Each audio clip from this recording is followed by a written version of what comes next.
예, 안녕하세요. 예, 만나서 반갑습니다.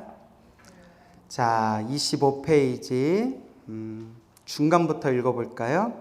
그때 세종께서 금빛 팔을 들어 가히 생각할 수도 헤아릴 수도 없고 말로 다할 수도 없는 백천만억 무량 아승지 세계에 모든 지장보살 분신들의 정수리를 어루만지시며 이르셨다. 그래서 백천만억 무량 아승지, 헤아릴 수 없는 기나긴 숫자를 표현하고 있는 거예요. 그래서 백천만억 무량 아승지 세계에 있는 모든 지장보살의 분신들의 정수리를 어루만져 주셨다. 그 정수리를 어루만져 주는 걸 한자 표현으로 마정이라고 해요. 뭐라고요? 마정. 들어보셨죠? 뭐 마정수기 이런 표현 있잖아요. 여러분도 부처님이 여러분들 정수리 어루만져 주셨으면 좋겠죠? 예.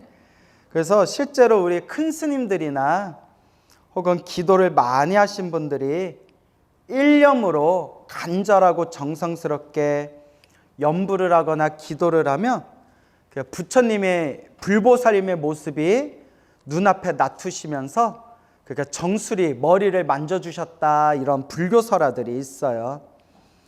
근데 중요한 게 뭐냐면 그런 신비스러운 현상에도 집착하면 된다 안 된다? 예, 큰일 난다고 해요. 그래서 그것도 누가 만든 환상임을 알아라? 내 마음이 만든 환상임을 알아라 라고 이야기하고 있습니다. 그래서 실제로 우리가 기도를 열심히 하면 불보살님이 뭐 꿈에 가피를 주신다거나 혹은 눈앞에 나타나서 머리를 만져주신다거나 이런 그런 기이한 그런 신비한 이야기들이 있긴 한데 중요한 거는 집착하면 안 된대요. 뭐 하면 안 된다? 집착하면 안 된다. 그리고 실제로 그런 현상들에 마음이 너무 빼앗기게 되고 나는 특별한 존재다라는 교만심에 빠져버리면 오히려 사특한 곳에 떨어지게 된대요. 사특한 곳에 떨어져서 오히려 더 그르칠 수 없는 아주 크나큰 업보를 저지르게 된다. 그래서 우리가 기도할 때 눈앞에 어떤 현상이 일어나더라도 뭐 해서는 안 된다? 집착해서는 안 된다. 다 마음이 만든 환상일 뿐이다 라는 걸 명심해야 됩니다.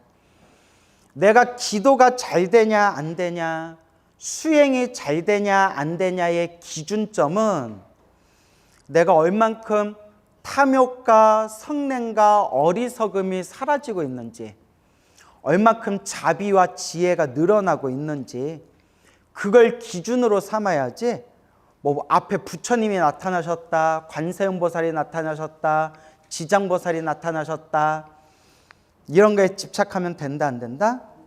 안 된다 라는 걸 명심해야 됩니다. 아시겠죠? 그래서 어느 거사님이 계셨는데 한창 기도할 때 정말 기도를 많이 했대요. 막 신묘장구 대다라니를 하루에 100번, 300번, 500번, 700번씩 신묘장구 다라니를 했대요. 하루에 여러분 신묘장구 대다라니 700번 해본 적 있어요? 없어요? 나도 없어요. 그래서 엄청나게 기도를 많이 하는 거예요. 그렇죠? 그다 10여 년 전인가? 여기 목쪽이 이제 막 너무 아파가지고 서울에 이제 유명한 병원에 가서 검진을 받아보니까 여기 이제 뼈에 석회가 꼈대요. 아세요? 난 처음 들어봤어요. 석회 낀다는 거. 뭐 시멘트도 아니고 뼈에 석회가 꼈는데 그게 막 신경을 누르고 있대요. 이거 늦었으면 큰일 날 뻔했다고. 막 디스크가 터지고 신경 잘못 건드리면 큰일 난대요. 또 목 쪽이라서. 빨리 수술을 받자. 수술해야 된다. 그래서 이렇게 서울의 병원에 이렇게 이제 침대에 누워가지고 내일 이제 수술 받기로 했는데 이렇게 침대에 누워 있는데 1인실이었나 봐요. 혼자 이렇게 누워 있는데 수술을 하루 앞두고 눈앞에 바로 눈앞에 위에 환한 연꽃이 피더래요. 연꽃이. 환한 연꽃이 확 펴서 자기 눈에 저기 연꽃이 환하게 핀 게 보이는데 너무나 생생하게. 저기 연꽃이 폈는데 딴 사람 눈에는 보이더라 안 보이더라? 딴 사람 눈에는 안 보이더래요. 자기 눈에는 연꽃이 보이더래요. 근데 다른 사람들 눈에는 안 보이는 거예요. 신기하다, 신기하다. 너무나 연꽃이 아름답더래요. 하염없이 그 연꽃을 바라보는데 얼마 시간이 지난 뒤에 그 연꽃이 뿅 하고 관세음보살로 변하더래요. 뭘로 변했어요? 관세음보살로. 눈앞에 관세음보살이 딱 나타나는데 깜짝 놀랐대요. 너무 못생겨서. 누가 못생겼어요? 관세음보살이 너무 못생겨서 깜짝 놀랐는데 어떻게 관세음보살이 저렇게 못생겼지? 하여튼 나무 관세음보살. 근데 왜 저렇게 못생겼지? 그러다가 이제 수술을 받고 이제 마취 풀리고 아침에 의사가 회진 돌잖아요. 병실에 딱 회진을 도는데 자기 차례 왔을 때 또 깜짝 놀랐대요. 왜 놀랐을까요? 그 못생기게 생긴 관세음보살이 누구하고 똑같아요? 의사하고 똑같더래요. 그러니까 의사 얼굴에 그 관세음보살님 나타났을 때 관세음보살이 그 의사 얼굴로 나타난 거예요. 참 신기하죠. 그때 내가 수술이 잘 됐다, 내 치료가 잘 될 거라는 것을 보여주기 위해서 나타나셨나 보다 생각했는데 아니나 다를까 아주 수술도 잘 되고 치료도 잘 됐대요. 이런 경우도 있어요. 이런 경우도 있지만 집착하면 된다 안 된다? 안 된다. 또 워낙 유명한 이야기라서 여러분들 스님들께 들어보신 분들 계신지 모르겠는데 되게 유명한 이야기예요. 몇십 년 전에 어느 젊은 스님께서 아주 하염없이 간절하게 이제 기도를 하고 있었는데 제가 깨달음을 얻게 해주십시오, 깨달음을 얻게 해주십시오 기도하고 있었는데 꿈에 보살님이 나타났대. 꿈이 아니라 눈앞에 보살님이 나타났대. 눈앞에. 생생하게 눈앞에 보살님이 나타나셔가지고 그 보살님께서 깨달음을 얻고 싶냐? 예, 깨달음을 얻고 싶습니다. 깨달음을 얻는 방법을 가르쳐 주랴. 가르쳐 주십시오. 우리 중생이 깨달음을 얻지 못하는 이유는 욕망, 욕심 때문에 그렇다. 욕망 중에 가장 질긴 게 성욕이다. 색욕이다. 네 꼬추를 잘라라. 그러면 깨달음을 얻게 될 것이다. 그래서 법당 밖에서 으악 하고 법당 안에서 으악 하고 비명소리가 들려가지고 밖에 있는 사람들이 놀라서 들어가 봤더니 뭘 잘랐어요? 자기 꼬추를 잘랐대요. 이게 웃을 일이에요? 얼마나 무서운 일인데요 이게. 그래서 목숨은 살았대요. 그래서 왜 잘랐냐 했더니 깨달음을 얻고 싶으면 꼬추를 자르라고 했다. 근데 알고 봤더니 그게 뭐였어요? 마구니였던 거예요. 마구니. 마구니에 걸려가지고. 그러면 지도하다가 왜 그런 마구니에 걸린 거냐? 딱 두 가지 이유가 있는데 첫째는 전생의 업보. 전생에 지독한 업보가 있어서 수행에 큰 마장이 생긴 거예요. 근데 이것도 누가 지은 업이에요? 그렇죠. 여러분의 백날 기도해도 그런 마장 생겨요? 안 생겨요?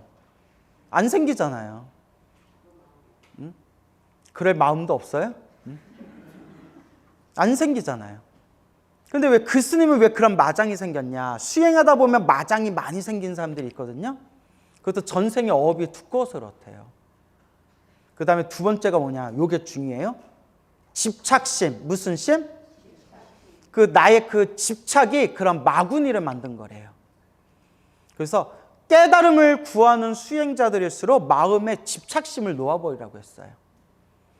깨달음을 목표로 수행하되 그 깨달음이라는 거에도 너무 집착하지 말고 꾸준하게 닦을 뿐이다. 뭐 할 뿐이다? 꾸준하게 닦을 뿐이다.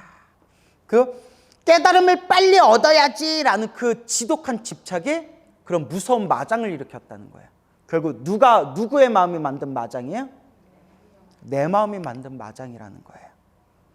그래서 여러분들도 기도하면서 무슨 눈앞에 무슨 뭐가 보인다거나 무슨 신비로운 현상이 생겨도 절대 뭐 할 필요가 없다? 절대 집착할 필요가 없다. 딱 어떤 신비한 현상이 딱 일어날 때 진정한 수행자는 마음으로 다 누가 만든 환상일 뿐이다? 내 마음이 만든 환상일 뿐이다. 그래서 금강경을 많이 읽어야 돼요. 금강경 4국에 뭐라고 나오죠? 모든 일체유의법, 눈앞에 펼쳐진 모든 현상, 모든 법은 꿈과 같고 환상과 같고 거품과 같다고 여겨라. 꿈과 같고 환상과 같다. 그와 같이 꿰뚫어봐라. 눈앞에 어떤 현상이 일어나더라도, 신비스러운 일이 일어나더라도 뭐와 같을 뿐이다? 꿈과 같고 환상과 같고 그림자와 같고 거품과 같고 이슬과 같고 눈앞에서 번쩍이는 번갯불과 같을 뿐. 집착할 필요가 있다 없다? 집착할 필요가 없다. 여러분들은 걱정 안 해도 될 것 같아요. 그런 마장도 열심히 해야 나타난대요. 그것도 열심히 해야 그런 마장도 도고 마장, 도가 높아질수록 마장도 생기는 거지. 여러분들은 걱정 안 해도 될 것 같아요. 그래서 기도하다가 어떤 신비스러운 현상이 나타나라도 뭐 하지 마세요? 집착하실 필요가 없어요 라고 말씀드리는 거예요. 하지만 그래도 정말 우리 살아계신 부처님이 우리 정수리 어루만져 주시면 좋겠죠. 나는 옥탑악세에서 억세고 거친 중생들을 교화하고 그들의 마음을 바로잡아 삿된 것을 버리고 바른 길로 돌아오게 하였느니라. 오탁악세, 오탁 이런 거 이제 인터넷 치면 다 나온다고 했죠? 그 인터넷 오탁악세 하면 쫙 나와요. 여러분 찾아봤어요? 안 찾아봤어요? 예, 한 명 찾아봤네, 한 명. 예? 저분은 정말 찾아봤나 보네. 목소리가 큰 거 보니까. 그래도 옆에다 적어주세요. 근데 이런 거 여러분이 좀 찾아보셔야 돼요. 뭐 천룡팔부 이런 거 나오면 설명할 필요가 없어요. 어디에 다 나와요? 예, 인터넷에 쫙 딱 나와요. 이제 자꾸 여러분들이 찾는 연습을 해야 돼요. 그래도 요거 좀 설명 좀 드릴 겸 옆에다 적어보세요. 겁탁, 겁탁 적으셨어요? 견탁, 견, 볼견자, 견탁, 번뇌탁, 번뇌탁, 중생탁, 중생탁, 탁자만 붙이면 된다. 그죠? 마지막이 뭐예요? 마지막이 뭐예요? 거사님 찾아봤다면서요. 찾아만 봤구나 그냥. 어? 아 찾으면 좀 메모도 해놓고 해야죠. 어? 자, 명탁. 예, 명탁. 뭐 어차피 며칠 후에 물어보면 또 잊어먹을 거 알지만 그래도 메모해 놓으세요. 그래서 나 진짜 궁금한 게 있어요. 여러분 이렇게 앞에서 보면 메모는 엄청 열심히 하는데 물어보면 다들 막 이거 어디다 했지? 이렇게 찾고 있는 게 보여요. 아 집에 가면 아예 안 보시죠? 예, 봐요? 자 그래요. 맞은 것만도 고마워요. 자 한번 따라해보세요. 견탁. 아 겁탁부터 해야죠. 겁탁, 견탁, 번뇌탁, 중생탁, 명탁. 좀 무조건 적으세요. 알겠죠? 여러분 못 외우잖아요. 무조건 적으세요. 근데 순서는 좀 바뀌어서 상관없어요. 겁탁은 뭐냐? 그래서 겁탁의 겁자가 무량 아승직업 할 때 숫자로도 쓰이지만 여기서 말하는 겁탁은 시대가 혼탁하다라는 뜻이래요. 무엇이 혼탁하다? 시대가 혼탁하다. 그래서 우리가 옛날이요. 옛날에는 좋았는데 뭐 이런 표현 쓰잖아요. 지금 시대가 어떻다? 혼탁한 시대. 이게 첫 번째 악세예요. 오탁 악세 중에 첫 번째. 시대가 혼탁하다. 두 번째 견탁이죠. 견해가 혼탁하다. 무엇이? 견해. 올바른 바른 견해가 사라지고 자꾸 삿된 견해가 일어나고 있는 세계라는 거예요. 그래서 자꾸 견해가 혼탁하면 세상에 무엇이 자꾸 생길까요? 사람들 견해가 자꾸 삿된 견해가 생기다 보니까 사이비 종교가 많이 생긴대요. 우리가 바른 견해가 있으면 속아요, 안 속아요? 안 속잖아요. 근데 자꾸 이 견해가 혼탁하기 때문에 올바른 걸 올바르다고 알지 못하고 자꾸 삿된 거에 빠져드는 거예요. 우리 불자들도 반성해야 돼요. 우리 불자님들이 그래도 전생에 복을 많이 지어서 이번 생에 이렇게 부처님 법을 만났는데도 부처님 법 만났는데도 삿된 스승 만나고 삿된 절에 다니고 그런 불자들이 많아요. 동감하시죠? 여러분들 그래도 얼마나 복이 많아요. 헬로부타 TV에 와가지고 이렇게 훌륭하신 법사 스님들 그리고 우리 불교학자들 모시고 공부할 수가 있잖아요. 그죠, 여러분? 그래서 견해가 혼탁한 시대예요. 그리고 시대가 혼탁하고 견해가 혼탁하고 번뇌가 두꺼운 시대예요. 무엇이 두껍다? 그래서 번뇌가 탁하다, 번뇌가 두껍다라는 뜻이에요. 그래서 번뇌탁이에요. 번뇌가 두꺼워요. 그래서 옛날에는 참선을 하면 깨친 도인들이 많이 나왔대요. 지금 아무리 참선을 하고 염불을 하고 명상을 하고 기도를 해도 도인 나왔다는 얘기 들었어요, 못 들었어요? 그러니까 번뇌가 두껍다는 거예요. 번뇌가 두꺼운 시대. 그래서 이게 번뇌탁.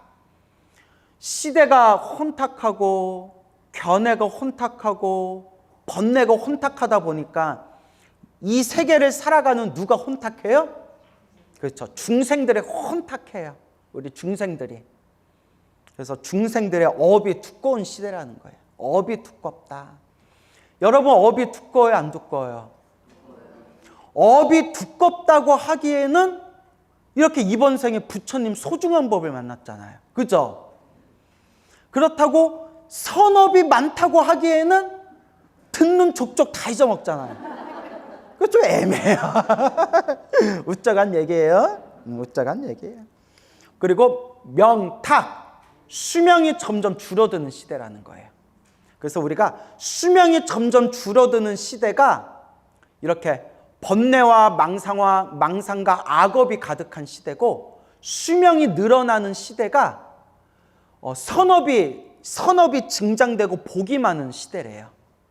그래서 인간이 부처님 법을 받아들일 수 있는 마지막 마지노선 수명이 100세 수명이래. 몇 세 수명?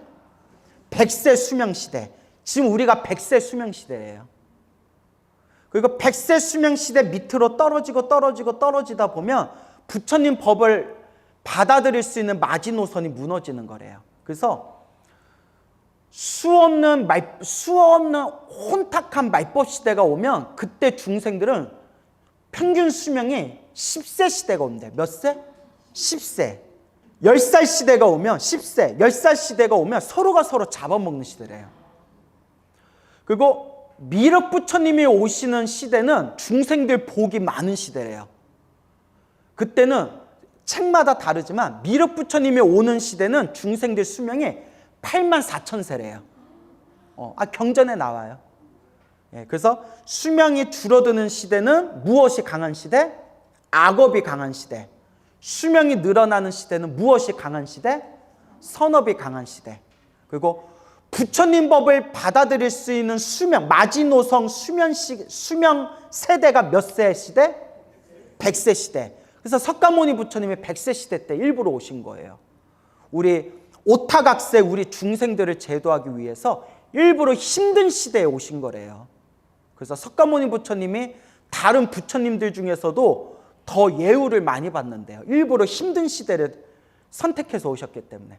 우리 100세 수명 밑으로 점점 내려가면 부처님 법을 받아들일 수 있는 근기가 점점 약해진다는 거예요.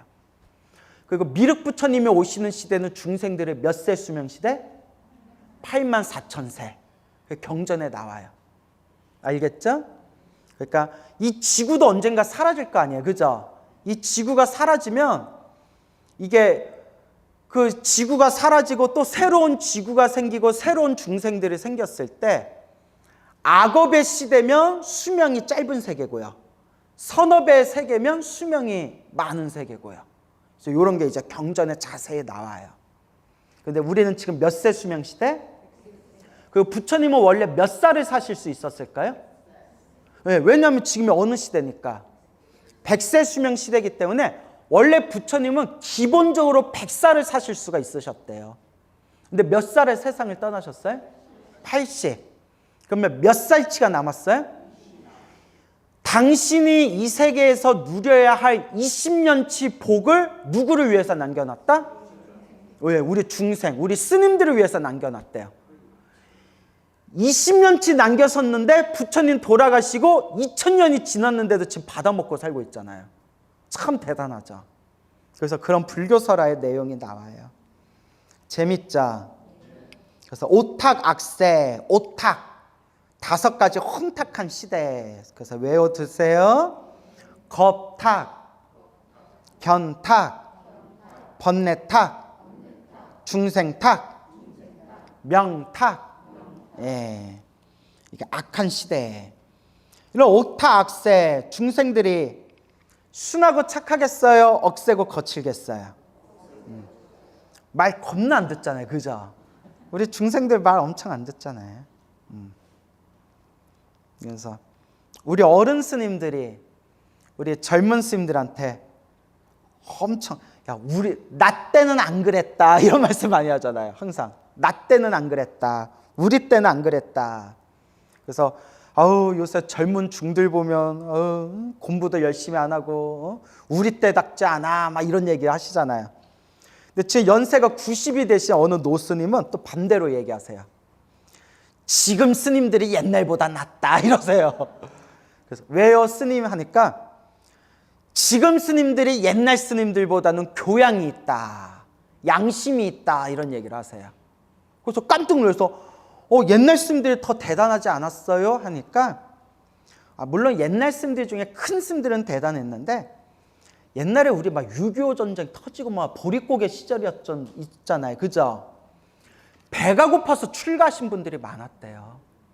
불교고 뭐 깨달음이고 부처님 법이고 이런 거 관심 없이 그냥 배가 고파서 먹고 살려고 출가한 스님들이 많아가지고 절집이 좀 시끄러운 시절이 있었대요.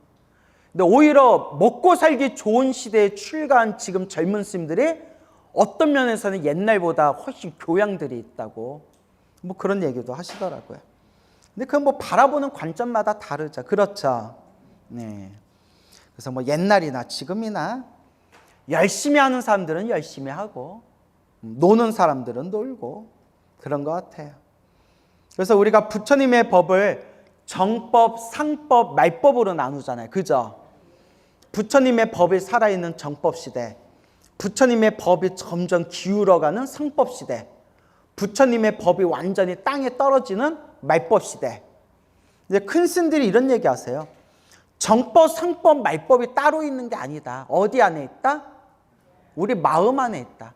우리가 수행 열심히 하면, 내가 수행 열심히 하면 그 시대가 무슨 세대예요? 정법 시대고. 아무리 부처님이 옆에 계셔도 내가 수행을 안 하고 놀고 있으면 그게 말법 시대라는 거예요. 그런데 우리는 이런 오탁악세에서 그래도 전생에 지어놓은 복이 많아가지고 우리가 이번 생에 무슨 법을 만났어요? 부처님 법을 만났잖아요.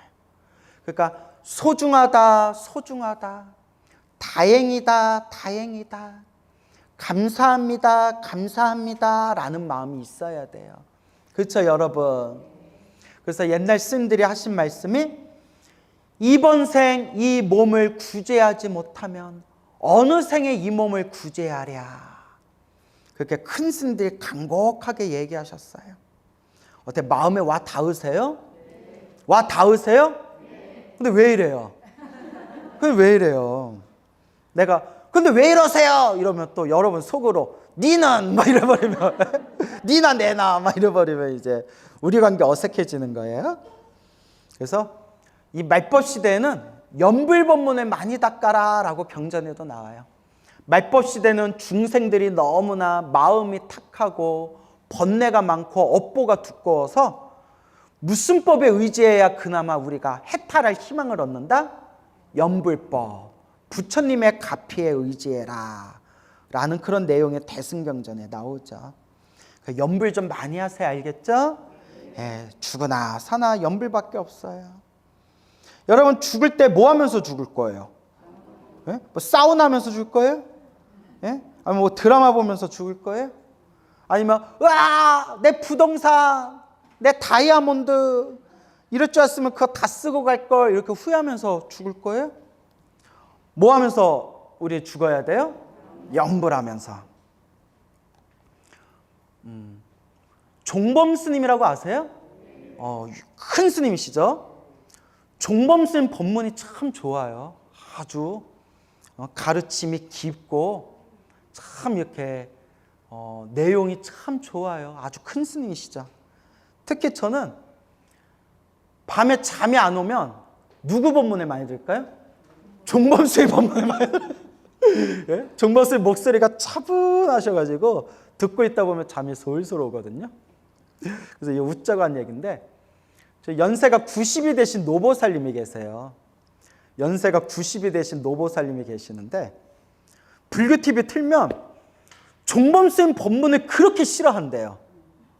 종범 스님이 되게 싫어한대요. 90 되신 노보살님이.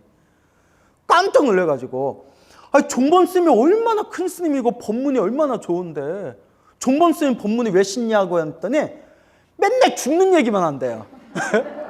그래서 근데 이제 큰 스님이 생사가 코앞에 있다, 그죠?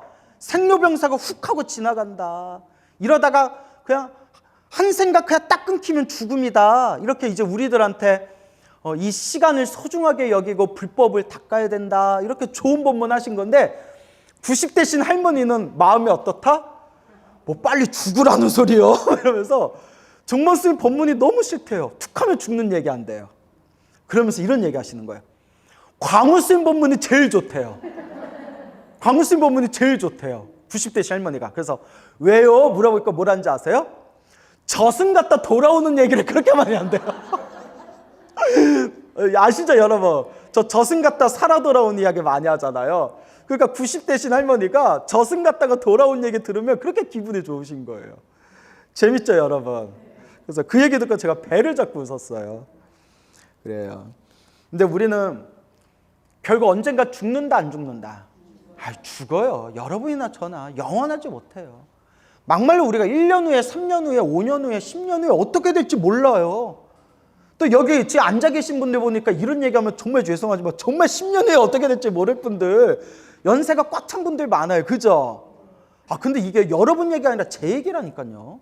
가는데 순서 있어요 없어요? 없어요. 그러니까 제가 드리고 싶은 얘기, 지금부터라도 더 간절하게 뭐 해라? 연불해라. 우리 평생 절에 다니고 공부했으면 죽으면서 누구 부를 정도는 돼야 된다? 부처님 부를 정도는 돼야죠. 죽으면서 부처님, 관세음보살님, 지장보살님 연불하면서 갈 정도는 만들어야죠. 근데 여러분, 절에 다니신 10명 중에 9명이, 절에 다닌 100명 중에 99명이 그렇게 절에 다니고 법당에서 기도해도 죽을 때 보면 다 손발 휘젓고 하다가 가시는 분들이 99명이에요.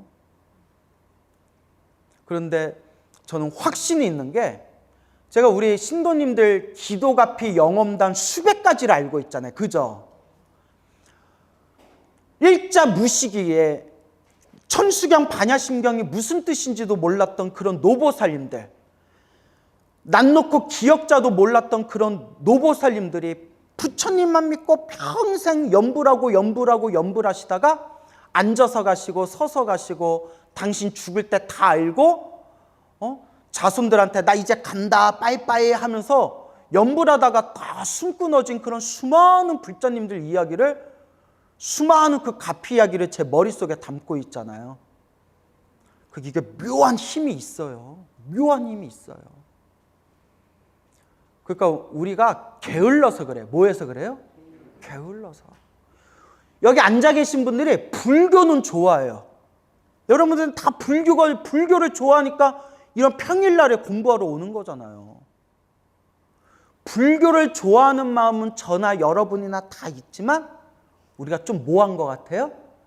게을른 것 같아요. 가만히 보면 수행이 좀 게을러요. 간절히 염불해야 돼요. 알겠죠? 여러분들이 꿈에서도 염불할 정도면 내가 인정할게요. 꿈에서도 염불할 정도면 인정할게요. 꿈에서 염불하는 분 있어요? 없어요? 있어요? 거사님이요? 그럼 뭐? 아니 왜 남 얘기하고 난리예요? 아니 거사님 얘기를 해야지. 그래요. 아마 있을 수도 있는데, 그러니까 꿈에서도 염불할 정도 돼야 된다는 거 알겠죠? 그러면 또 스님은 됩니까? 하면 나도 깨깨깽. 자, 그래요. 그러니까 저도 열심히 해야 되고 여러분들도 열심히 하셔야 된다. 알겠죠? 염불이라도 열심히 하자. 그렇게 이제 말씀드리는 거예요. 꼭 명심하세요. 나 죽을 때 뭐 하면서 죽을 정도는 돼야 된다? 염불하면서 죽을 정도는 돼야 된다. 그걸 꼭 명심하시길 바랍니다. 여러분들이 숨 끊어질 때 제가 100번 1000번 말씀드렸죠. 염불하면서 죽을 정도 되면 다음 생 여러분들이 태어나고 싶은 세상에 태어날 수가 있대요. 그게 염불의 힘이래요. 나는 오타각세에서 억세고 거친 중생들을 교화하고 그들의 마음을 바로잡아 삿된 것을 버리고 바른 길로 돌아오게 하였느니라. 그러나 그중 열의 한두 명은 아직도 나쁜 버릇에 빠져 있느니라. 따라해보세요. 업습. 업의 습관은 좋은 업의 습관도 있지만 나쁜 업의 습관도 있어요. 여러분들 이렇게 부처님 가르친 듣기 좋아하고 법문 듣기 좋아하고 불교 공부하기 좋아하는 거는 어떤 업의 습관이에요? 착한 업의 습관이에요. 그리고 나쁜 업의 습관을 따라해보세요. 악습. 악한 업의 습관. 그 악한 업의 습관이 있는 중생들은 부처님이 눈앞에 뿅 하고 나타나서 법을 설해도 알아듣는다, 못 알아듣는다? 못 알아듣는다는 거예요. 다 자기 업대로 사는 거예요, 여러분. 다 지독한 자기 업대로 사는 거예요. 무섭죠, 여러분?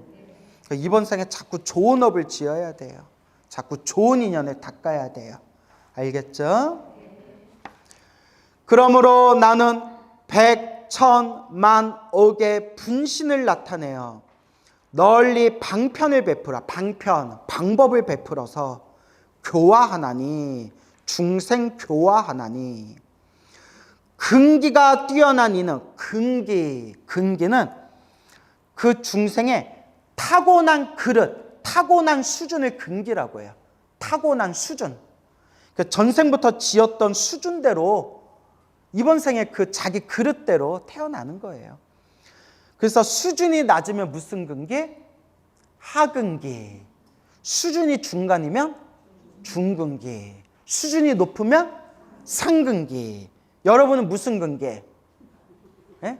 상근기 이러면 우리 관계 어색해지는 거예요. 예? 그냥 하근기 해도 안 돼요. 하근기예요. 광우 쓰면 무슨 근기? 상근기? 광우 쓰면 중이니까 중근기. 자, 우쩍한 얘기예요. 근기. 요 근기도. 근데 여러분들이 이번 생 열심히 수행하고 부처님 가르친 공부하면 다음 생 이제 무슨 근기가 되는 거예요? 예, 또 높은 근기, 수준 높은 근기로 또 태어나는 거예요. 그렇지만 우리는 이번 생에 부처님 법을 만난 것만도 너무나 고마운 거예요. 그죠? 이번 생에 부처님 법을 만나서 이번 생 부처님 가르침에 믿음을 낼 수 있고 이렇게 부처님 경전을 공부할 수 있다는 것만도 아이고 내가 참 복이 많은 사람이구나 라는 걸 느끼셔야 돼요. 근기가 뛰어난 이는 법을 듣는 즉시 믿어 받아들이고, 언제부터 닦은 사람들이에요? 전생부터 닦은 사람들이에요. 좋은 과보를 받고 있는 이는 거듭거듭 권하면 바른 법을 받아들이느니라. 그래서 이게 성근이 있는 사람들, 뭐가 있는 사람들? 착할 선, 뿌리 익은 착한 뿌리가 있는 사람들이에요. 업보가 더럽게 두꺼운 사람들은 거듭거듭 권해도 알아들어요, 못 알아들어요? 못 알아들어요. 못 알아들어요.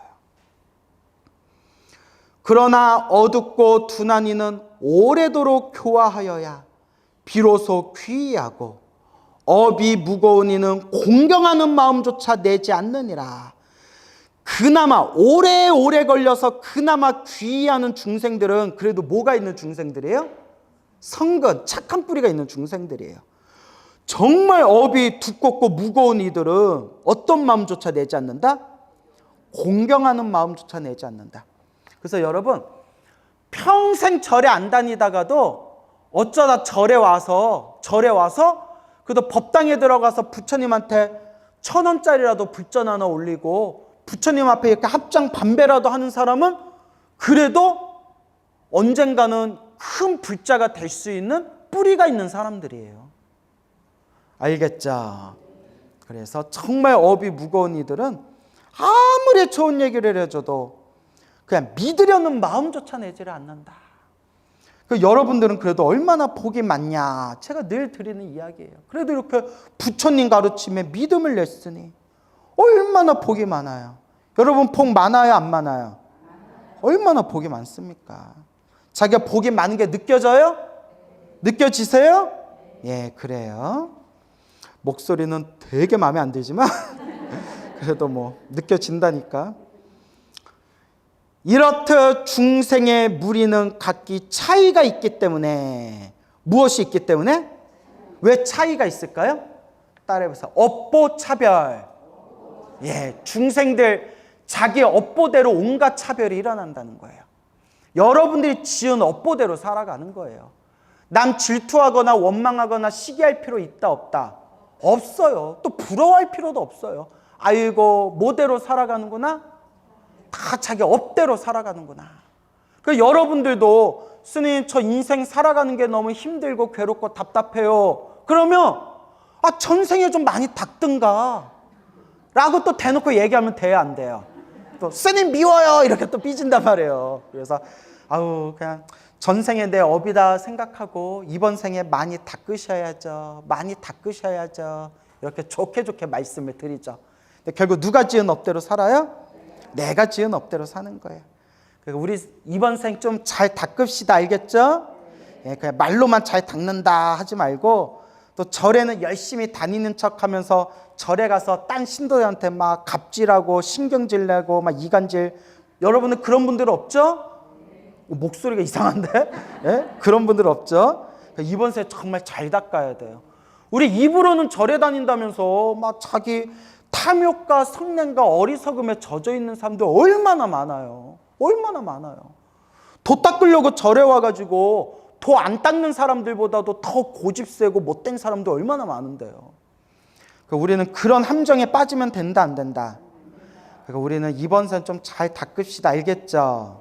예. 믿어도 돼요? 믿음이 안 가, 믿음이. 그래요. 그래도 잘 닦읍시다.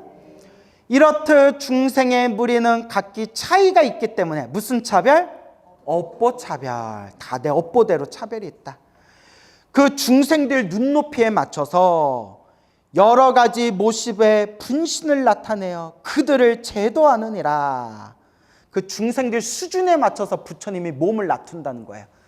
그래서 중생들 그 수준에 맞춰서 몸을 낮추는 것을 따라해 보세요. 1,100억 화신. 1,100억 화신이라고 해요. 1,100억. 헤아릴 수 없는 모습으로 화신, 변화해서 몸을 낮춘다는 거예요. 누구 눈높이에 맞춰서? 그렇죠. 중생들 눈높이에 맞춰서. 자, 계속 읽어볼게요. 이렇듯 중생의 무리는 각기 차이가 있기 때문에 여러 가지 모습의 분신을 나타내어 그들을 제도하느니라. 때로는 남자, 때로는 여자의 몸을 나타내기도 하고, 때로는 천, 여기서 천은 하늘 신을 뜻해요. 하늘의 신, 천신. 천, 용, 용은 뭘까요? 예, 용신, 용왕, 용왕이라고 보통 하죠. 용신이라고 해도 뭐 틀린 건 아니겠죠. 용왕. 귀신의 몸을 나타내기도 하며, 여기서 귀신은 전설의 고향에 나오는 내 다리 내놔, 내 다리 내놔, 그 귀신을 뜻하는 게 아니라 지장경에서 나오는 귀신은 영적인 존재들, 사람 아니한 영적인 존재들을 다 귀신이라고 표현한 거예요. 예, 뭐 여러 뭐 몽달 귀신, 처녀 귀신 그 귀신 얘기하는 게 아니에요. 천, 용, 귀신의 몸을 나타내기도 하며 산이나 숲이나 내, 강, 못, 샘, 우물의 모습을 나타내요. 사람들을 이롭게 하고 제도하며 별의별 모습으로 다 이렇게 몸을 낮추신다는 거예요. 누구를 제도하기 위해서? 그렇죠. 중생을 제도하기 위해서. 때로는 제석천왕, 범천왕, 전룡왕의 몸이나 제석천왕은 하늘세계 도리천의 신이에요. 도리천. 무슨 천? 도리천. 그래서 샤카천왕이라고도 부르고요. 인도 신화에서는 인드라 신이라고도 불러요. 인드라. 범천왕, 범천왕은 저 인도 신화에 나오는 브라만을 뜻해요. 브라만 신, 브라만. 무슨 만? 브라만. 들어보셨죠? 전룡왕, 전룡왕은 황제를 뜻해요. 세상을 다스리는 황제. 왕보다 높은 존재들이에요. 황제, 전룡왕의 몸이나 거사, 국왕, 재산, 관리의 몸을 나타내거나 우리 거사하면 남자 신도를 거사, 여자 신도를 보살이라고 우리 부르죠. 근데 이제 중국 불교, 대만 불교에 가면 남자, 여자 구분하지 않고 불교 공부를 열심히 하시는 신도분들을 거사님이라고 불러요. 거사라는 단어가 한국에서는 남자 신도를 거사라고 하지만 중국 불교, 대만 불교는 남자, 여자 구분하지 않고 똑같이 거사라고 부르더라고요. 근데 이제 거사는 원래 여기 우리 흔히 뭐 유마거사 뭐 이런 표현을 부설거사 뭐 이런 표현을 쓰듯이 거사는 이제 남자라는 남성의 표현이 더 강해요. 근데 이제 그런 거는 그냥 상식 삼아 알아두시고요. 거사, 국왕, 재상, 관리의 몸을 나타내거나 비구, 비구니, 남자 신도를 우바세, 여자 신도를 우바이의 몸이나 비구, 비구니, 우바세, 우바이의 몸이나 성문, 아라한, 벽지불, 보살의 몸을 나타내어 교화하고 성문, 아라한, 성문은 부처님의 법문을 직접 들은 제자들을 성문이라고 해요. 부처님의 법문을 직접 들은 제자들을 뭐라고 부른다? 성문, 성문제자. 성문의 목표가 아라한이에요. 성문의 목표가 뭐라고요? 아라한이 되는 거예요. 아라한이 무슨 뜻이 있죠? 그렇죠. 깨달은 자, 윤회에서 벗어난 거룩한 성자. 그래서 우리가 흔히 성문이라고 하면 이제 성문하면 성문이라는 단어에 따라해보세요. 수다원, 사다함, 아나함, 아라함 이 네 가지 뜻이 다 들어있어요. 성문에. 그래서 수다원, 사다함, 아나함, 아라함. 알겠죠? 그래서 여러분 다 알지만 그래도 복수 삼아서 뭐 여러분들 워낙 마음이 순수하셔서 금방금방 잊어먹으니까 예, 순수해서 그래요. 그래서 오히려 여러분들이 연부를 하면 더 잘할 수도 있어요. 뭐 하니까? 백지 같잖아요. 웃자고 한 얘기예요. 예, 웃자고 한 얘기니까요. 자, 그래서 자 1단계 수다원. 수다원은 따라해보세요. 7생. 예, 아라한 되는 것까지 몇 생 남았다? 7생 남았다는 거예요. 7번 태어나면 아라한이 될 수가 있대요. 그래서 수다, 이것 봐요. 아 하는 거 보니까 모르고 계셨네. 아니에요? 그래서 수다원은 몇 생? 7생. 그래서 몇 번 태어나면 아라한이 된다? 7번 태어나면 아라한이 된다. 알겠죠? 그 다음에 뭐예요? 사다함. 사다함은 따라해보세요. 1례. 한 번 갔다 오면 아라한이 돼요. 죽어서 태어나서 다시 돌아오면 아라한이 된 거예요. 그러니까 몇 번 태어나는 거예요? 그러니까 이번 생까지 합치면 2번 생, 죽어서 2번째, 돌아오면 3번째. 그러니까 몇 생 안에 아라한이 되는 거예요? 3생 안에 아라한이 되는 거예요. 2번 생까지 합쳐서. 그래서 몇 번 갔다 오면 아니죠. 삼생이고 한 번 갔다 오면. 예, 그래서 따라서 일례. 예, 한 번 갔다 오면. 그래서 다시요. 너무 순수하셔서 다시. 자, 일례 한 번 갔다 오는 거니까. 자, 따라서 이번 생, 다음 생. 그리고 와야 된다고 했죠. 일례 한 번 와야 된다고 했잖아요. 그래서 이번 생, 다음 생, 그리고 한 번 다시 왔으니까 몇 생이에요? 3생. 이제 이해 가세요? 예, 그러니까 이번 생까지 합쳐서 3생. 이렇게 얘기했는데도 이해 못하면 문수기도를 많이 하셔야 돼요. 예, 그래서 예, 그래서 따라서 일례 몇 번 왔다 갔다 한다? 또 3번이라네. 예, 한 번 왔다 갔다 하는데 생으로 치면 몇 생? 그렇죠, 3생. 예, 그래서 3생. 3번 태어나면 아라한이 되는 거예요. 그 다음에 뭐예요? 아나함. 아나함은 따라서요. 불환. 환자가 돌아올 환자는 이제 돌아오지 않는다는 거예요. 돌아오지 않는다. 그래서 안입을 돌아올 환, 불환. 그래서 이번 생에 죽어서 다음 생 태어날 때 따라해보세요. 정거천. 하늘세계 중에 정거천이라는 하늘세계가 있어요. 무슨 천? 무조건 메모하세요. 예? 어차피 여러분들 기억 안 하시잖아요. 예? 무조건 메모하세요. 자, 무슨 천? 정거천. 성자들만이 태어나는 세상이에요. 누가 태어나는 세상? 성자들이 태어나는 세상. 그래서 아나함이 죽으면 어디에 태어난다? 정거천에 태어나서 다시는 사바세계 돌아오지 않고, 그래서 불환이에요. 다시는 돌아오지 않고 어디서 아라한이 된다? 정거천에서 아라한이 되는 거예요. 이해 가십니까? 그래서 아라한은 이제 모든 번뇌가 사라진 게 아라한이고. 그래서 정리해 볼게요. 자, 수다원은 몇 생? 7생. 사다함은 몇 생? 3생. 2번까지 합쳐서 3생. 3생. 그 다음에 아나함은 몇 생? 예? 이제 한 번 남았죠. 1생. 한 번 죽어서 다시 태어나면 아라한이 되잖아요. 그래서 7생, 3생, 1생 이렇게 외워두면 되겠다. 그죠? 좀 정확히 말하면 수다원은 7번 남았고, 또 사다함은 갔다 와서 아라한이 되고, 아나함은 가서 온다 안 온다? 안 온다. 어디에 태어난다? 그렇죠. 정거천. 그러니까 메모하라고 한 거예요. 그 메모한 것만 보면 되잖아요. 정거천에 태어나서 거기서 아라한이 된다. 그러니까 사바세계로 이제 안 돌아오는 거예요.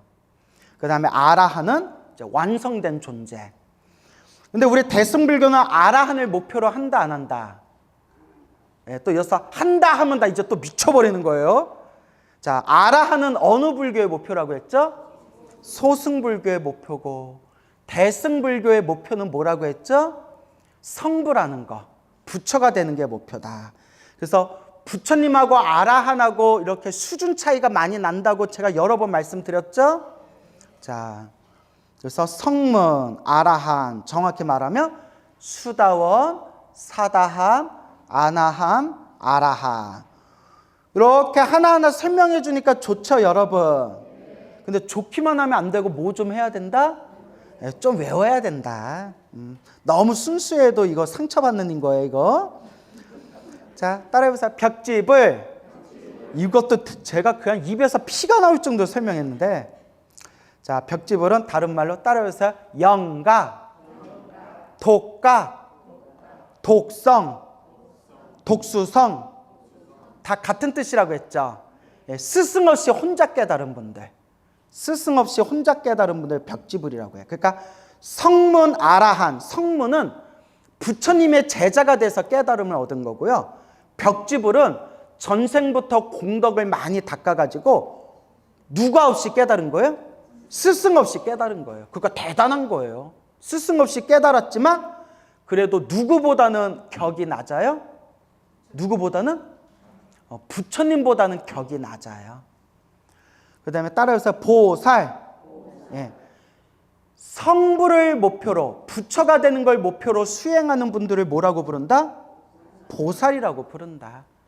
그러면 보살들은 왜 성불하라고 할까요? 부처가 되는 게 목표가 아니에요. 성불이 목표가 아니에요. 성불을 하려는 이유가 따로 있어요.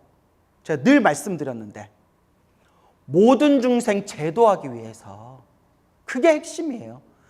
부처 되고 부처가 되고 나 이제 부처 됐으니까 다 끝났다 하면 이거는 진정한 대승이 아니에요. 진정한 대승은 성불을 목표로 하는 이유는 바로 무엇이다? 중생을 다 무엇하기 위해서? 중생을 다 제도하기 위해서. 그래서 한번 따라해 보세요. 이게 아주 유명한 말인데 자, 여기 성문 벽지불 나오죠? 따라해 보세요. 성문 벽지불은 부처님으로부터 태어나고, 예, 어렵지 않잖아요. 한번 따라해 보세요. 성문 벽지불은 부처님으로부터 태어나고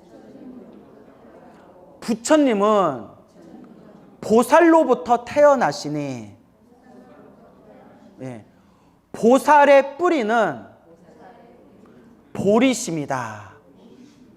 보리심은 모든 중생을 다 제도하기 위해서 깨달음을 얻고자 하는 마음을 보리심이라고 해요. 이제 이해 가시죠? 성문 벽집을 알아 하는 누구로부터 태어난다고요? 부처님으로부터 태어나고, 부처님은 누구로부터 태어난다고요? 보살로부터 태어나고, 그 보살의 뿌리가 뭐라고요? 보리심. 보리심이 무슨 뜻이라고요? 모든 중생을 제도하겠다, 모든 중생과 다 함께 성불하겠다라는 마음을 안욕따라 삼맥 삼보리심, 보리심이라고 부르는 거예요. 그러면 여러분들은 보리심이 있어요, 없어요? 제가 여러분들 기도 끝날 때마다 항상 마지막에 뭐 하라고 했죠? 그게 보리심이에요. 그래서 제가 그걸 꼭 하라고 말씀드리는 거예요. 엄청 중요한 거예요. 보리심이 안 생겨도 억지로라도 사홍서원을 하고 억지로라도 보리심을 입으로 외우다 보면 그게 씨앗이 돼가지고 결국 진정한 보리심의 열매를 맺는데요. 근데 여러분, 보리심도 진짜 보리심이 있고 가짜 보리심이 있대요. 가짜 보리심은 지금 우리처럼 억지로 쥐어짜는 보리심이 가짜 보리심이에요. 근데 여러분, 보리심도 대단한 거예요. 알겠죠? 가짜 보리심도 대단한 거예요. 성근조차 없는 존재들은 가짜 보리심조차 내지를 않는데요. 근데 우리는 기도하고 기도 마지막에, 그리고 우리 법회 끝나면 다 함께 사홍선 하잖아요. 중생을 건지오리다, 번뇌를 끊으오리다, 법문을 배우오리다, 불도를 이루오리다, 성불하세요라고 인사하잖아요. 그죠? 그게 진짜 보리심이에요, 가짜 보리심이에요? 아직은 가짜 보리심, 쥐어짜내는 가짜 보리심이지만 그것만도 대단한 거래요. 엄청난 거래요. 그러면 진짜 보리심 일으키기가 쉬울까요, 어려울까요? 그래서 여러분, 달라이라마 아시죠? 우리 달라이라마 하면 세계에서 가장 큰 스님이잖아요. 달라이라마 스님 법문에 나와요. 뭐라고 하냐면 60년을 수행했더니 이제야 보리심이 좀 나옵니다, 그러더라고요. 저 법문에 나와요, 책에. 저도 보고 깜짝 놀랐어요. 몇 년을 수행했더니 60년을 수행했더니 이제 좀 보리심이 나오는 것 같습니다. 근데 이분 보리심하고 우리 보리심하고 비교하면 돼요, 안 돼요? 그러니까 달라이라마 존자처럼 큰 스님이 60년 동안 수행해서 나오는 보리심이면 우리는 그 상상조차 못하는 엄청난 보리심인 거예요. 근데 그분이 이제야 60년 수행하니까 이제야 보리심 좀 나오는 것 같습니다. 엄청난 거예요. 근데 우리는 일단 어떤 보리심이라도 내자? 가짜 보리심이라도 내자. 가짜이지만 공덕이 얇다, 깊다. 얇다? 아니, 가짜 보리심도 엄청나다고 제가 목이 아프도록 얘기를 했잖아요. 릴렉스. 이미지 관리. 화내지 말자. 아시겠죠? 네. 가짜 보리심도 엄청나다는 거예요. 그러니까 가짜 보리심도 엄청난데 진짜 보리심이 나면 그건 엄청난 대보살이라는 거예요. 알겠죠? 그래요. 화딱지 나지만 그래도 우리 이렇게 공부하러 와준 것만도 고마워요. 아우, 물 한 잔 마셔야 또. 자, 그러니까 그래도 이렇게 부처님 가르치면 참 재밌죠. 저는 부처님 가르침 공부할 때가 제일 행복해요. 그러니까 우리 열심히 공부합시다. 성문 아라함 벽집을 보살의 몸을 나타내어 교화하고 제도하나니 단지 부처의 몸만을 나타내는 것이 아니니라.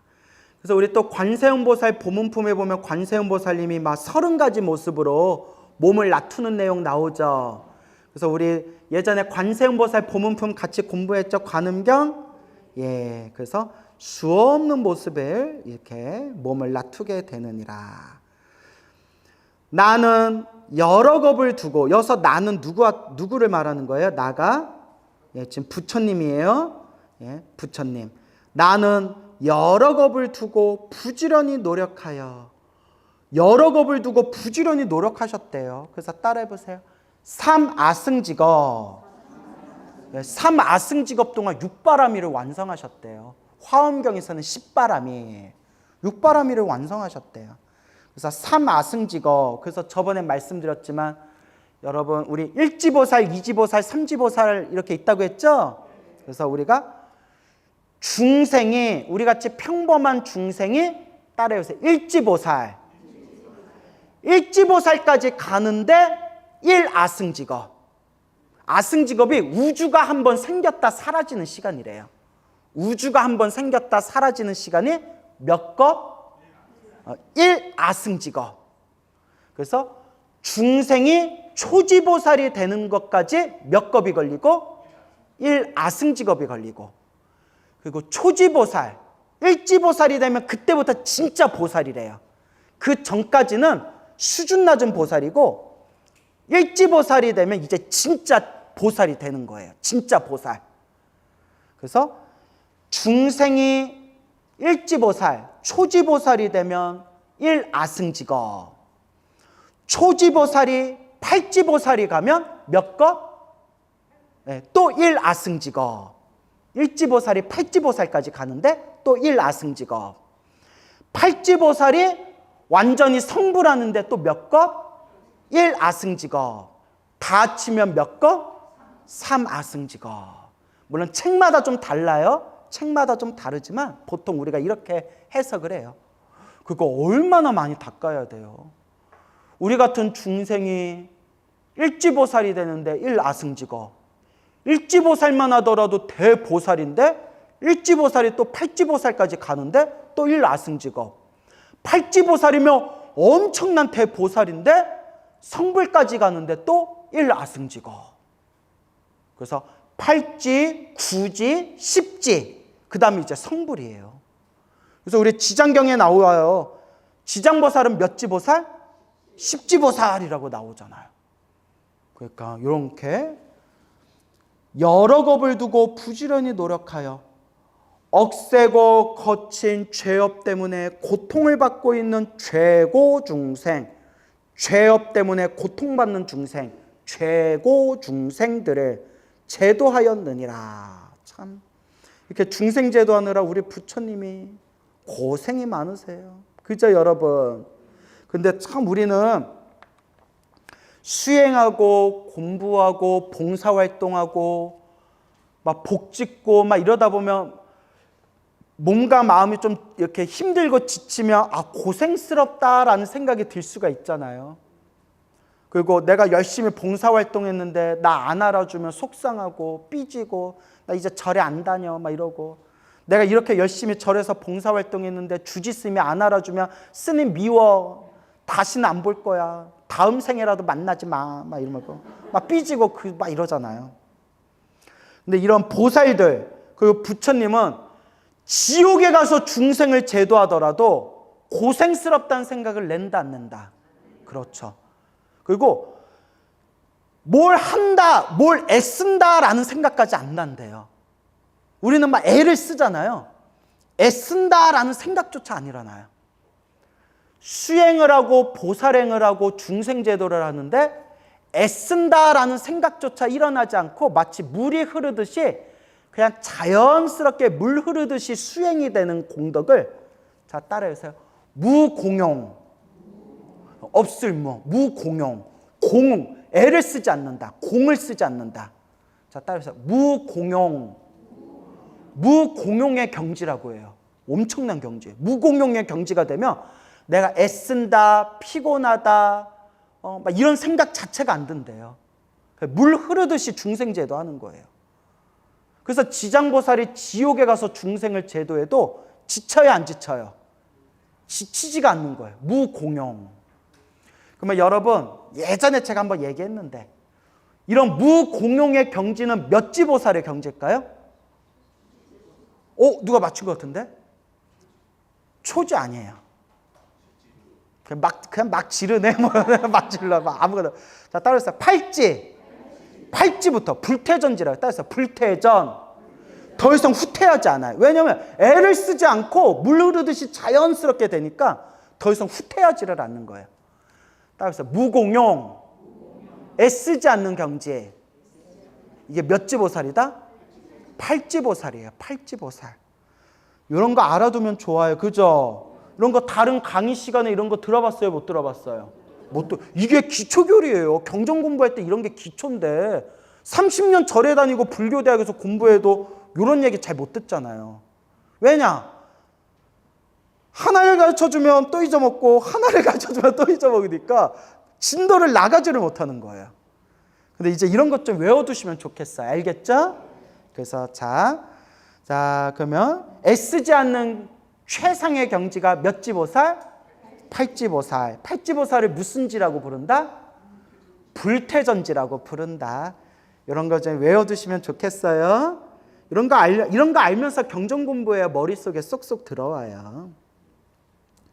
그러나 아직도 나쁜 마음을 다스리지 못하여 죄업의 과보 때문에 악도에 떨어져서 크게 괴로워하는 중생들이 있느니라.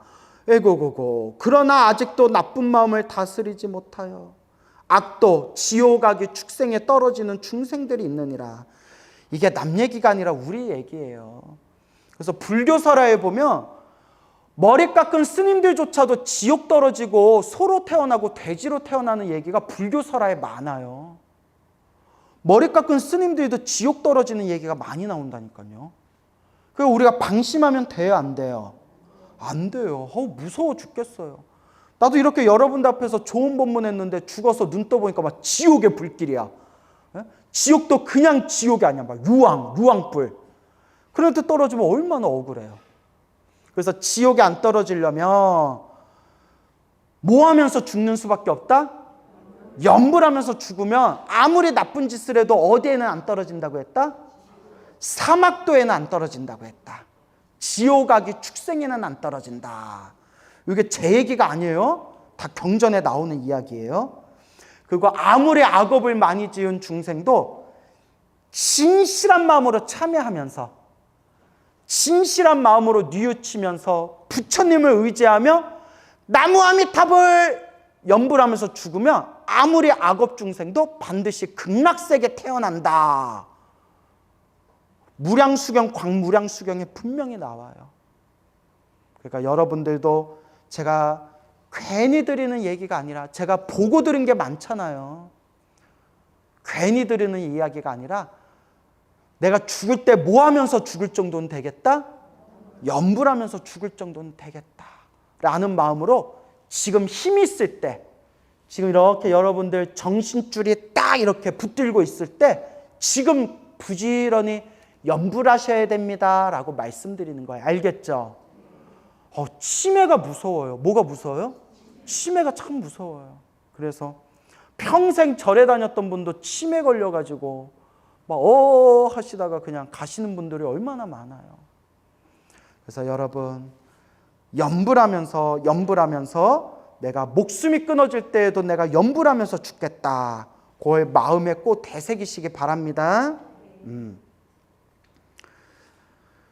그대는 마땅히 내가 이 도리천궁에서 간절히 부족한 것을 생각하여 사바세계에 미륵불이 올 때까지. 미륵불은 지금 어디에 계세요?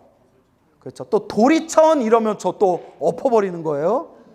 따라해보세요. 도솔천, 내원궁. 도솔천의 내원궁이라는 궁전에 계시대요. 미륵불이 올 때까지 중생들이 고통에서 벗어날 수 있도록 하고 장차 미륵불을 만나 뵙고 수기를 받을 수 있게 할지니라. 지금 부처님이 누구의 정수리를 만져주면서? 지장보살 정수리를 만져주면서 좀 이와 같은 말씀을 다 펼치시며 마지막에 뭐라고 하시느냐? 지금 상상을 하셔야 돼요. 지장보살, 수많은 헤아릴 수 없는 지장보살 분신들의 그 정수리를 석가모니 부처님이 만져주시면서 그대는 마땅히, 그대는 누구를 얘기하는 거예요? 지장보살님. 그대는 마땅히 여기서 내가는 누구예요? 석가모니 부처님. 그대는 지장보살이고 내가는 석가모니 불이. 알겠죠?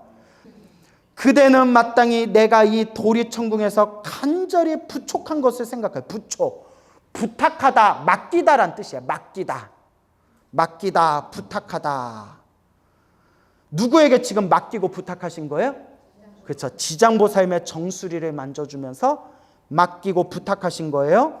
사바세계에 미륵불이 올 때까지 중생들이 고통에서 벗어날 수 있도록 하고, 그 지장보살님한테 뭐라고 부탁하시냐면 장차 미륵불을 만나 뵙고 수기를 받을 수 있게 할지니라 라고 정수리를 어루만져 주면서 이와 같이 부촉하신 거예요. 자, 머릿속에 들어오시죠? 그래서 여러분 따라해서 도솔천, 내원궁. 도솔자랑 내원자가 들어가면 무조건 미륵신앙이에요. 도솔함, 도솔사, 내원함, 내원사. 도솔자하고 내원자가 들어가면 무조건 무슨 신앙이다? 미륵신앙인데 여기 이제 딱 답이 나왔어요. 우리 도솔함 내원궁이라는 유명한 사찰에 가면 법당에 누가 앉아 계실까요? 지장보살. 도솔천 내원궁, 도솔자하고 내원자가 붙으면 무조건 무슨 신앙이라고 했어요? 미륵신앙인데 도솔천 내원궁이라는 암자에 가면 가운데 누가 앉아 계세요? 지장보살이 떡하니 앉아 계세요. 이상하다. 도솔천 내원궁에는 미륵보살님이 지금 계시다고 했는데 왜 지장보살님이 계시지? 이제 답을 알았죠. 미륵부처님이 오실 때까지 누가 중생을 제도해라? 지장보살이요. 그대가 미륵부처님이 사바세계 올 때까지 중생들을 제도하고 미륵부처님이 올 때까지 중생들을 이렇게 교화해라. 그래서 도솔자하고 내원자가 미륵신앙을 상징하지만 지장경의 근거를 둬서 미륵부처님이 요 인간 세상에 미륵부처님이 올 때까지 지장보살님이 따라해보세요. 무불시대. 부처님이 없는 시대. 석가모니 부처님이 떠나시고 미륵부처님이 아직 오지 않은 부처님이 없는 시대. 무불시대. 중생들을 교화하는 역할을 한 게 어느 보살이시다? 지장보살이시고, 그래서 아직 미륵부처님이 아직 이 땅에 오지 않았기 때문에 도솔천 내원궁, 우리 이 사바세계에 있는 도솔천 내원궁에는 누가 지금 지키고 있는 거다? 지장보살님이 지키고 있는 거예요. 하늘세계에 있는 도솔천 내원궁에는 누가 계시고? 미륵보살님이 계시고, 인간세계에 있는 도솔천 내원에는 누가 앉아서 지키고 있는 거예요? 지장보살님이 앉아서 지키고 계시는 거예요. 자, 머릿속에 정리가 되시죠? 다 깊은 뜻이 있어요. 알겠죠? 그때 모든 세계에서 모여든 지장보살의 분신들이 다시 한 몸을 이루어 짠 하고 수많은 분신들이 하나의 몸을 이루어, 이런 건 우리 서유기에 그 손오공 분신술 나오잖아요. 서유기에 나오는 손오공은 분신술을 펼칠 때 몇 개의 몸을 낮출 수 있을까요? 84,000몸. 왜냐하면 손오공 몸에 털구멍이 84,000개가 있대요. 그래서 분신을 낼 때 84,000개가 된대요. 근데 이와 같이 십지보살에 이르신 지장보살이나 관세음보살, 문수보살, 보현보살 같은 대보살들은 몸을 몇 개 놔두실까요? 그거는 초지보살. 초지보살은 100개 세상에 몸을 놔둘 수 있고, 지장보살은 십지보살이잖아요. 그 요 앞에 나오잖아요, 여러분. 또 보세요. 잊어먹었어요? 예? 25페이지 한번 보세요. 25페이지 중간에 백천만어 무량 아승지 세계라고 나오잖아요. 그렇죠? 백천만어 무량 아승지. 헤아릴래야 헤아릴 수 없는 수많은 세계에 몸을 분신, 몸을 놔둔다고 나오잖아요. 자, 그래서 자, 일지보살, 초지보살이 되면 몸을 몇 개 놔둔다? 100개를 놔두고 2지, 3지, 4지 올라갈수록 배가 되고 배가 되고 배가 돼가지고 십지보살, 지장보살처럼 십지보살이 되면 백천만억 무량지 아승세계, 헤아릴 수 없는 세계에 몸을 놔두서 중생을 제도하신다. 이렇게 머릿속에 정리하시면 되겠습니다. 알겠죠? 그래요. 다시 한 몸을 이루어 애절한 마음으로 눈물을 흘리면서 부처님께 아뢰었다. 이것도 이제 중요해요. 지장보살이 눈물 흘릴 일이 있어요, 없어요? 없어요. 지장보살은 완전 마음의 평화, 평온, 흔들리지 않는 부동심, 어떤 상황에서도 마음이 흔들리지 않는 부동심을 얻은 분인데 우리처럼 눈물 질질 싸고 이런 거 없어요. 근데 여기서 왜 눈물이 흘렸다고 나올까요? 여러분, 경전을 보면서 제가 느낀 건데 경전에 나오는 이런 모습들은 한바탕 쇼예요. 한바탕 연극이에요. 법화경이 그런 내용이 나오잖아요. 중생들에 보여주기 위한 한바탕 연극이에요. 그러니까 지금 지장보살님하고 석가모니 부처님하고 서로 만나서 머리를 어루만져주고 지장보살이 막 애절한 마음으로 석가모니 부처님 앞에서 눈물 막 흘리고 있는 게 이게 다 한바탕 뭐다? 이게 한바탕 시나리오예요. 지장보살, 내가 조금 있다 이렇게 이마 이렇게 만져주고 내가 이렇게 부촉하면 막 애절한 마음으로 눈물을 막 쏟아. 부처님 꼭 그렇게까지 해야 됩니까? 그래야 중생들이 감동받아. 이렇게 이제 한바탕 쇼가 딱 펼쳐지는 거예요. 근데 이건 거짓이 아니에요. 뭐가 아니다? 거짓이 아니라 중생을 제도하기 위한 방편이라는 거예요. 알겠죠? 그래서 이런 내용이 이제 법화경에 보면 법화경이 도솔천에서 내려와서 마야 부인이 애를 낳고 왕자로 살다가 출가해서 보리수 나무 아래에서 깨달음을 얻고 그리고 중생을 널리 제도하다가 때가 되어 이제 열반에 드는 이런 모든 모습도 무엇과 같다? 중생들에게 보여주기 위한 방편법이다라고 법화경에도 나오잖아요. 알겠죠, 여러분? 그러니까 제가 이렇게까지 얘기하는 게 지장보살이 눈물을 흘렸다는 게 정말 우리 중생들처럼 막 그런 감정이 요동쳐서 눈물을 흘린 게 아니다. 지장보살이 이미 완전한 평화를 얻은 분이기 때문에 그럼 우리 중생심이 남아있지 않는 분이다. 그러니까 지장보살이 흘리는 눈물은 우리 중생들이 생각하는 그런 눈물이 아니다. 요걸 이제 말씀드리려는 거예요. 알겠죠? 세존이시여. 자, 지금 지장보살이 눈물을 흘리면서 이야기하는 거예요.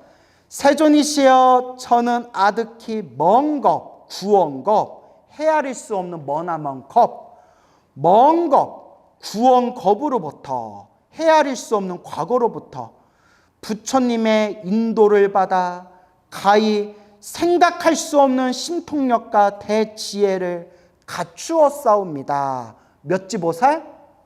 십지보살. 그러니까 십지보살이 보살행의 보살도, 보살행의 끝판왕이에요. 그래서 십지보살이 넘어가면 뭐라고 했어요? 이제 성불하는 거예요. 성불. 그래서 이제 화엄사상에는 십지보살과 성불 중간에 하나를 더 집어넣었어요. 그게 뭐냐? 맞아요. 따로 해서 등각. 예, 십지보살 다음에 성불인데 그 중간에 하나 더 넣은 게 등각이에요. 그 등각은 누굴 뜻하느냐? 도솔천 내원궁에 계시는 미륵보살. 그래서 성부를 딱 한 생 앞두고 있는 완성된 형태이신 보살님들을 무슨 보살이라고 한다? 등각보살이라고 해요. 그 다음에 등각 다음에 완전한 성부는 무슨 각이라고 한다고 했어요? 그렇죠. 묘각. 따라해보세요. 묘각.